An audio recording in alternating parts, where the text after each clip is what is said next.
Eu, claro, cresci com o vinho, aqui em Cortes de Cima, desde a minha infância. Mas não tinha percebido na altura que o vinho ia ser, continuar a ser parte da minha vida depois da minha infância.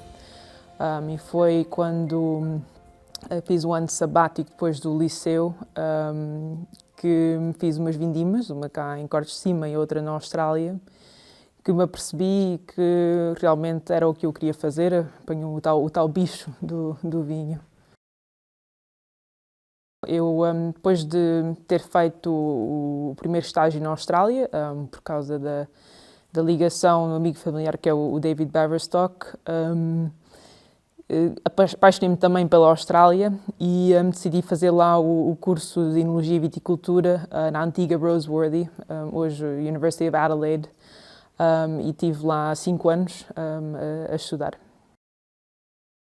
Depois de ter feito o curso, fiz várias vindimas, fiz o tal hemisfério norte-sul, 2 vindimas por ano, durante uns anos. Fiz Nova Zelândia, Califórnia, França, até voltar em Portugal em 2019. Pois, é uma pergunta com muitas respostas. Cortes de Cima é um projeto familiar. Iniciou com os meus pais, como produtora de vinhos, em 96. E agora já passaram 25 anos desde aí, e como qualquer projeto familiar que tenha sucesso, há uma transição de gerações, que é o que aconteceu com a minha vinda.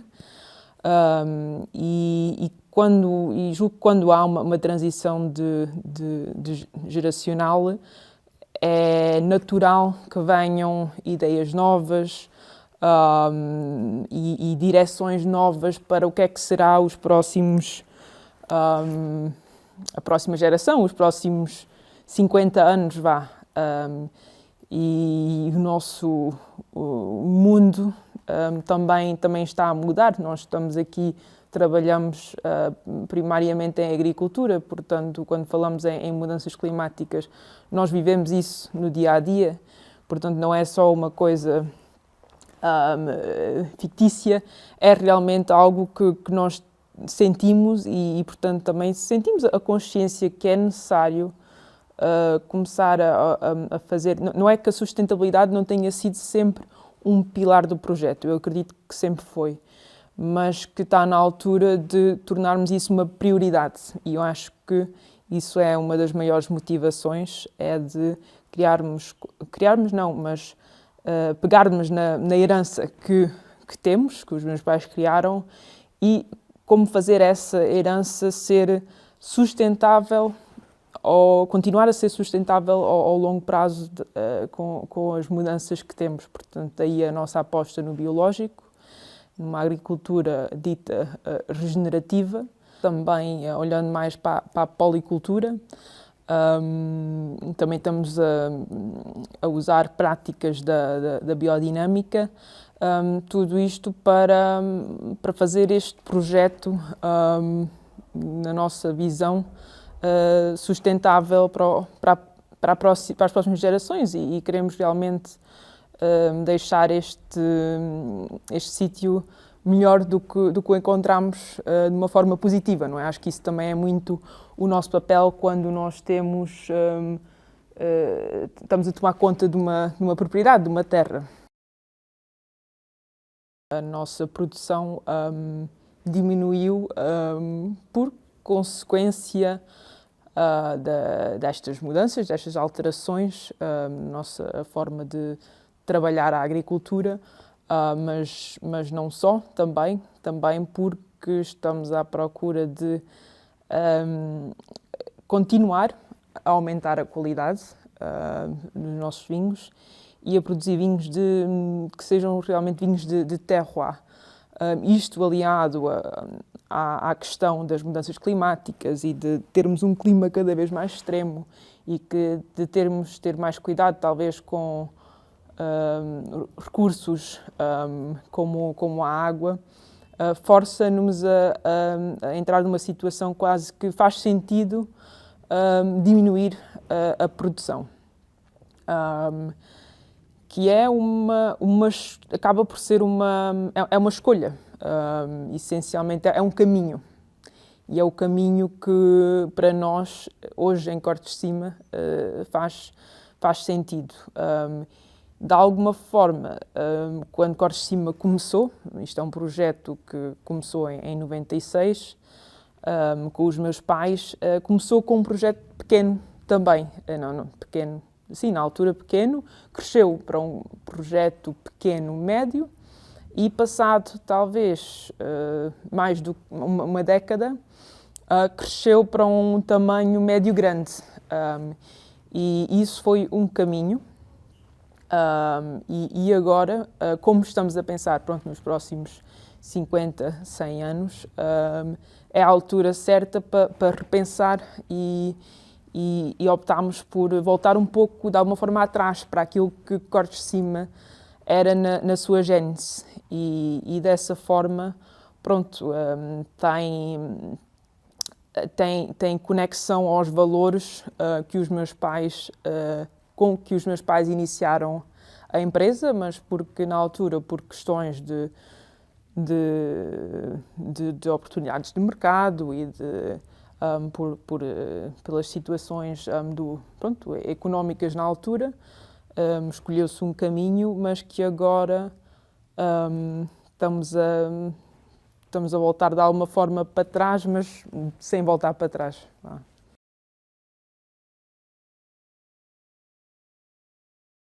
Toda esta mudança que temos vindo a falar é em diminuir a área de vinha.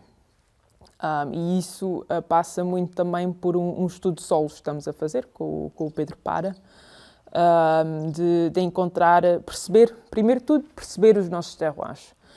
E depois de perceber os terroirs, perceber quais são os terroirs mais indicados para criar um projeto sustentável para o futuro, portanto, solos que tenham maiores capacidades de retenção de água, mas que também possam passar aos vinhos a tal mineralidade, a tal identidade de terroir que queremos nos vinhos, não é? Porque nós queremos fazer vinhos de qualidade, queremos fazer vinhos de terroir. E, portanto, há este estudo que está neste momento em curso, e dentro disso vamos continuar a reduzir a área até chegarmos à superfície que faz sentido, e talvez ir replantar certas vinhas também. E aí vem a questão das castas, que é uma questão pertinente e é verdade que os meus pais, na altura, apostaram fortemente nos tintos numa região de brancos. Eles foram rebeldes nesse sentido, ousados e inovadores, e que teve um grande impacto na região, e não só. E numa lógica que fez sentido. É um clima mais quente, vamos pôr tintos, fazer tintos com mais estrutura, que é um sítio que funciona, e na costa alentejana apostar mais na frescura e nos brancos. É algo que, de alguma forma, queremos manter, mas queremos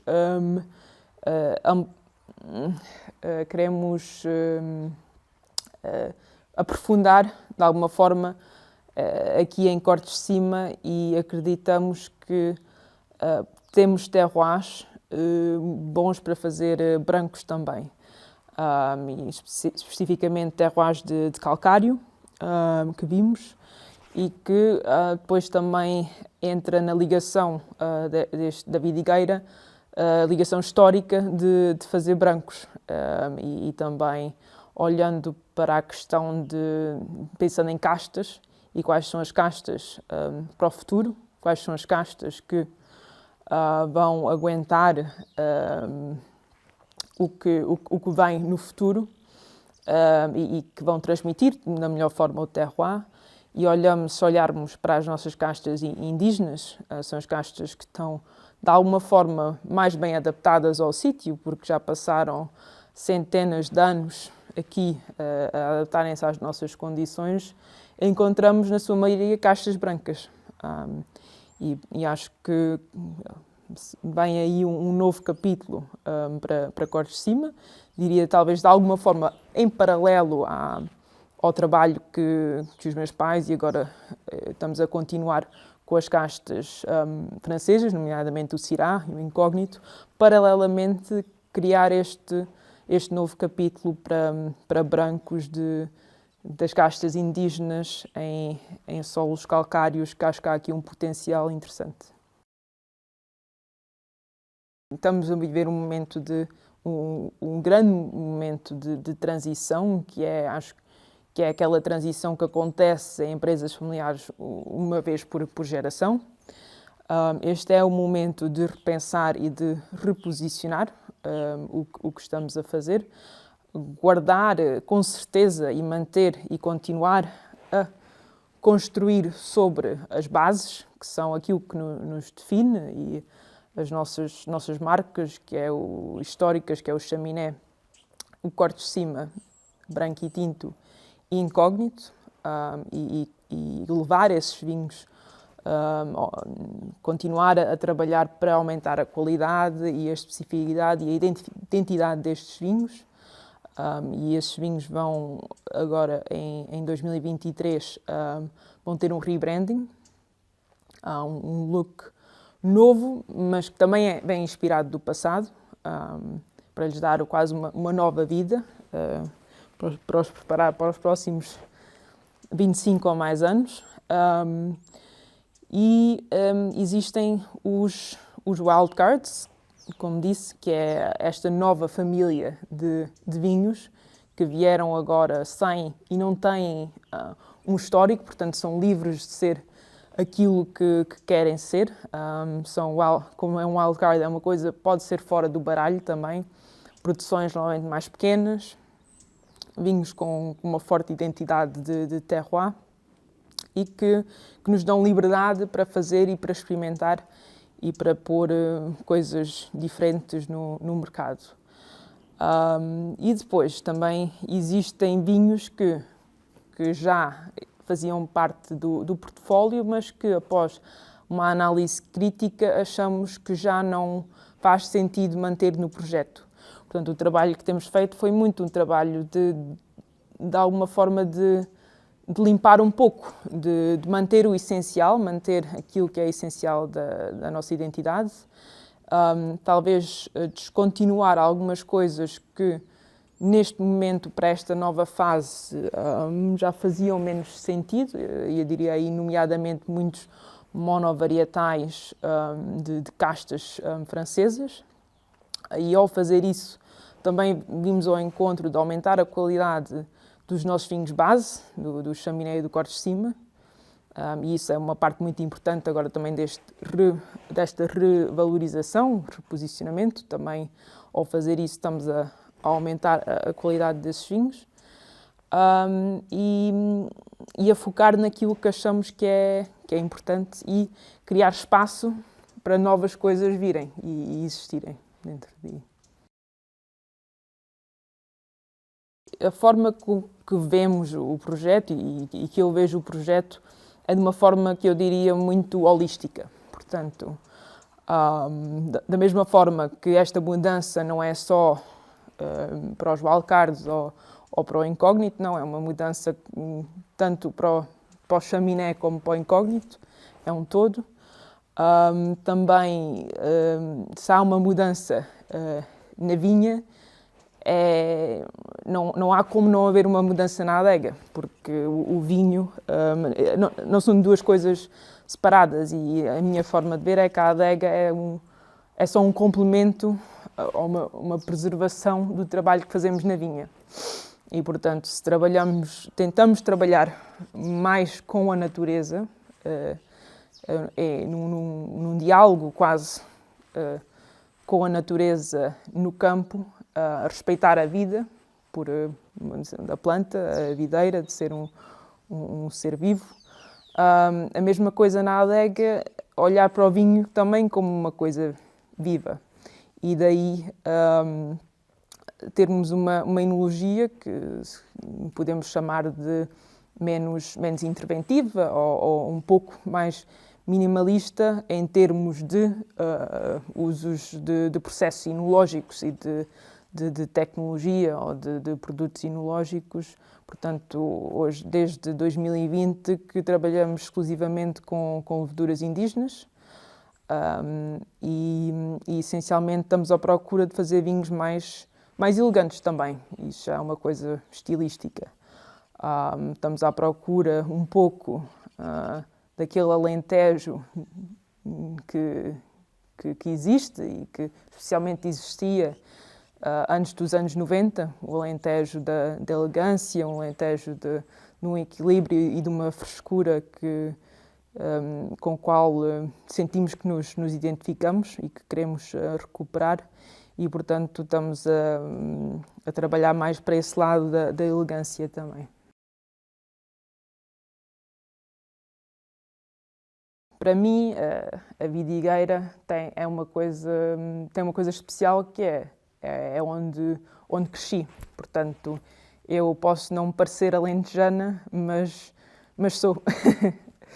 E, portanto, a vidigueira é a minha casa, é a minha base. E é engraçado que uma pessoa pode viajar o mundo e depois voltar à vidigueira outra vez.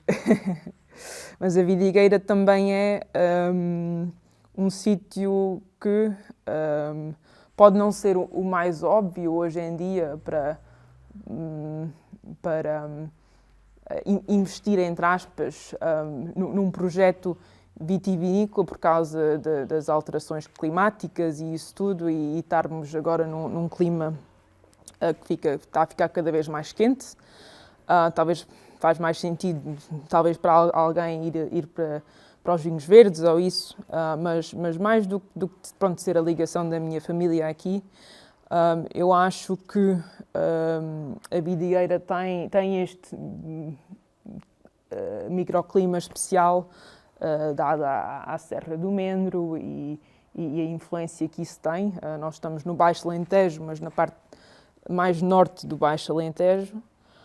Temos uma tradição também de vinhos muito antiga, que vai a nossa ligação com as talhas, por exemplo, que é uma tradição não interrompida durante 2000 anos ou mais, que é especial, porque há poucos sítios no mundo que existe uma ligação assim tão forte, portanto há uma questão cultural muito forte e também acho que é importante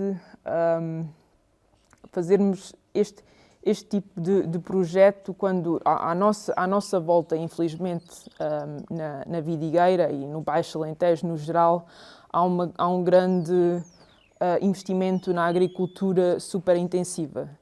E eu acho que é importante, quase uma responsabilidade de alguma forma de uma empresa que tem um nome de fazer um statement, de alguma forma, mostrar que as coisas podem talvez ser feitas de outra forma e que não só podem, mas talvez é algo que temos todos de pensar para que possamos ter este tipo de oportunidades para gerações futuras.